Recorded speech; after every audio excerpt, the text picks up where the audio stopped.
Hello. Hello. Bigg Boss వినిపిస్తోందా? Battery మార్చేశాను. Hello. ఆ! ఓకే. ఓకే.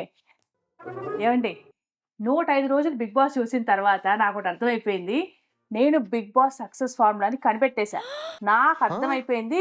ఇప్పుడు 105 రోజులు కాదు గదా! 365 డేస్ కూడా నేను నడిపేయగలను బిగ్ బాస్ షోని. అలాంటి ఇలాంటి ఫార్ములా కాదు. పర్ఫెక్ట్ ఫార్ములాతో నేను రెడీగా ఉన్నాను. కానీ నా ఫార్ములా మీకు చెప్పే ముందు ఒక చిన్న డిస్క్లైమర్ ఏద్దాం అనుకుంటున్నాను. ఏంటంటే ఇది కేవలం వినోదం కోసం చేస్తున్నటువంటి వీడియో మాత్రమే. ఎవరి మనోభావాల్ని దెబ్బతీయడానికి చేస్తున్నది కాదు. ఇది కేవలం purely my point of view, my perspective నా మైండ్‌లో ఉన్నది మట్టుకే చెప్తున్నాననమాట. ఓకే. డన్. సో, బేసిక్‌గా అందరికి ఏముంటుందంటే, నేను ఎప్పటికైనా బిగ్ బాస్ షోకెళ్ళాలి, అందులో పార్టిసిపేట్ చేయాలి, గొడవలు పడాలి, పేరు తెచ్చుకోవాలి, డబ్బులు సంపాదించాలి, ఇలాంటివి చాలా ఉంటాయి. కానీ నాకు అంతకు రివర్స్‌గా ఏమనిపించిందంటే, బిగ్ బాస్ ప్రోగ్రామ్‌ని నేనెందుకు కండక్ట్ చేయకూడదు అనేటువంటి ఆలోచనొచ్చింది. ఎందుకంటే, అలా అబ్జర్వ్ చేస్తున్న తర్వాత, అందులో జరిగేవన్నీ చూసిన తర్వాత ఇంట్రెస్టొచ్చింది. Why not me? ఫార్ములా కనిపెట్టేసాను కాబట్టి, ఇప్పుడు మీతో అది షేర్ చేసుకోబోతున్నాననమాట. ఆల్‌రైట్. సో, మనకి 'బిగ్ బాస్' షో చేయాలంటే ముందుగా కావాల్సింది ఎవరు? వంట పదార్థాల గురించి కాదు చెప్పేది. 'బిగ్ బాస్‌లో' కావాలంటే మనకి మంచి పార్టిసిపెంట్స్ ఉండాలి. పార్టిసిపెంట్స్ ఎలా ఉండాలనే దాని గురించి కూడా కొంచెం నేను ఆలోచించాను. ఆలోచించి నా రిసర్చ్‌లో తేలిందేంటంటే ఫస్ట్‌గా, ఫస్ట్‌గా మనం విన్నర్‌ని ఫిక్స్ చేయాలండి. అంతే నిజం. ఫస్ట్ విన్నర్‌ని ఫిక్స్ చేసేసేయాలి. లేదనుకోండి తర్వాత లేనిపోని కన్‌ఫ్యూజన్‌లు మళ్ళీ ఎవరో బాగా ఆడేస్తారు. మళ్ళీ కాంపిటీషన్‌కొచ్చేస్తారు. మళ్ళీ తర్వాత తలనొప్పి అయిపోద్ది కాబట్టి ఫస్ట్ ఒకసారి విన్నర్‌ని ఫిక్స్ చేస్తే వాళ్ళు ఏం చేసినా మనం వాళ్ళని గెలిపించడానికి విపరీతంగా కృషి చేసి గెలిపించేయొచ్చు. అప్పుడు మనకి మైండ్ ఫ్రీగా ఉంటుందన్నమాట. So, that is something I want to do. And ఇప్పుడు సెకండ్ వచ్చేసి ఒకరికి కొంచెం యాంగర్ ఇష్యూస్ ఉంటే బావుంటుందనిపిస్తుంది. అంటే కొంచెం 'అర్జున్ రెడ్డి' లాగా అన్నమాట. అలా ఉంటే ఏంటంటే ఊరికే అగ్రెషన్, ఊరికే కోపమొచ్చేయాలి. అసలెందుకు కోపమొస్తుందో అతనికి అర్థం గాకూడదు, చూసే మనకి అర్థం గాకూడదు. అందరితో గొడవలు పడాలి, అన్నీ విసిరేయాలి, ఠా ఠూట్ అనేసి అలా. వాళ్ళని ఎలిమినేట్ చేయకూడదు. వాళ్ళంత అగ్రెషన్‌గా ఉంటే మనకి ఎంత కోపంగా ఉండి, ఎంత అందరి మీద పడిపోతే మనకంత టీఆర్పీ కాబట్టి వాళ్ళని ఉంచేయాలి. సో, అలా యాంగర్ ఇష్యూస్‌తో బాధపడే ఒకళ్ళని మనం పెట్టుకుంటాం. ఓకేనా? మీకెవరైనా తెలిస్తే కూడా మైండ్‌లో పెట్టుకోండి వాళ్ళందరిని. ఓకే. అండ్ నెక్స్ట్ ఇంకోటి చాలా మెయిన్ థింగ్ రండి చెప్తాను దగ్గరండి. ఏంటంటే కొంచెం మన వేరే భాష ఉన్న వాళ్ళని కొంతమందిని తెచ్చిపెట్టుకుందామండి ఒకళ్ళిద్దరిని. ఒకళ్ళిద్దరెందుకులెండి ఒక 10 మందిని పెట్టేద్దాం. ఆ! తెలుగొస్తే మంచిది. తెలుగు రాకపోతే మరీ మంచిది. ఎందుకంటే కమ్యూనికేషన్ గ్యాపుల్లో బోలెడన్ని గొడవలయిపోతాయన్నమాట. అన్నిటికి గొడవలే. సో, మన గొడవలే గదా కావాల్సింది. అందుకని మనం ఎవ్వరినైనా ఆదరిస్తామండి. మనకి భాషతో ప్రాబ్లమ్ ఏం లేదు. సో, ఎవరినైనా మన తెలుగు వాళ్ళని చక్కగా ఆదరిస్తాము, దగ్గర చేసుకుంటాం కాబట్టి so, that is also fine. Telugu రాలేదు అని మీరేం అనుకోకండి. అలా ఎవరన్నా తెలిస్తే కూడా మీరు మైండ్‌లో పెట్టుకొని తర్వాత నాకు చెప్పండి. ఓకేనా? ఇంకొకటి. ఇంకోటేంటంటే కిచెన్.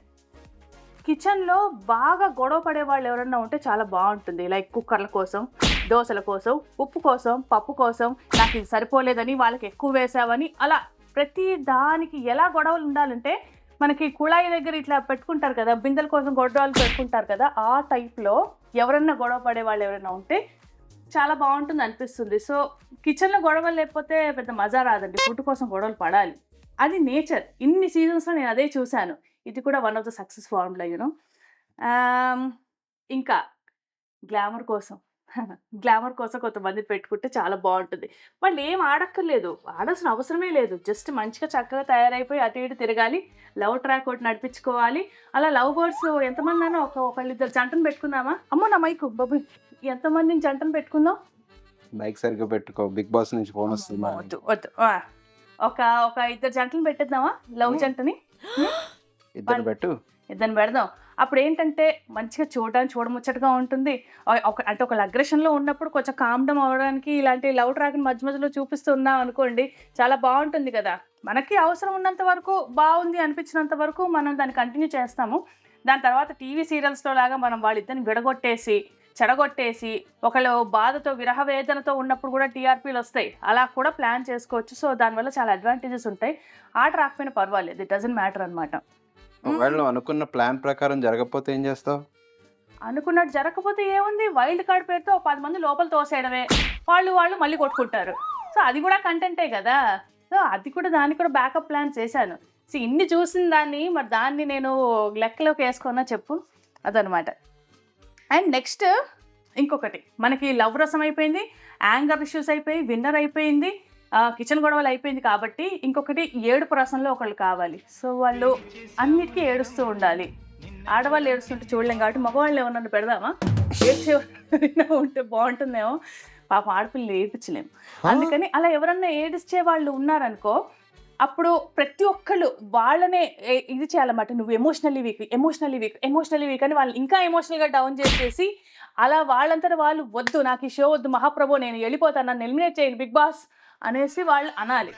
అలా ఎవరన్నా అంత సింపథెటిక్గా అంత గుండెలు పిండేసేలాగా ఏడవగలిగే వాళ్ళు ఎవరైనా ఉంటే వాళ్ళని వెతికి వలేసి పట్టుకుంటాం అనమాట. కడల్స్ నీకు ఎంట్రీ లేదమ్మా బిగ్ బాస్లో, అంత అల్లరి పెట్టడానికి లేదు ఇక్కడ. Okay okay done.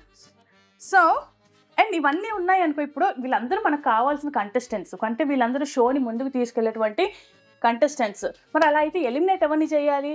ఇలా అయితే కష్టం కదా. అందుకని ఎలిమినేట్ అయిపోవడానికి రెడీగా ఉన్న ఒక 3-4 వేసేసాం అనుకోండి, ఫస్ట్ ఫ్యూ వీక్స్లో వాళ్ళని ఎలిమినేట్ చేసేయడానికి వీలుగా ఉంటుంది. ఈలోపు వీళ్ళు ఏదో కంటెంట్ జనరేషన్ కోసం చాలా కష్టపడుతూ ఉంటారు కాబట్టి షో అలా ముందుకు వెళ్తూ ఉంటుంది. కాబట్టి అది కూడా చాలా ఇంపార్టెంట్.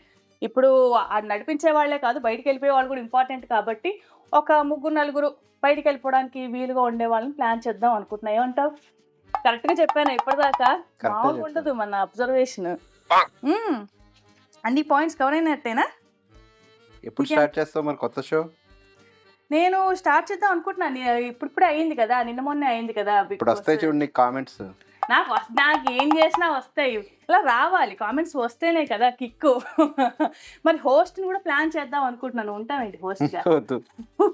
నువ్వే ఉండి బాగుంటుంది, నీ ప్లానే కదా. ఇప్పుడు నేను ఒకవేళ హోస్ట్ చేస్తున్నాను అనుకో, మరి ఇవన్నీ ఎవరు చేస్తారు? ఇప్పుడు ఎడిట్ చేసేయాలా?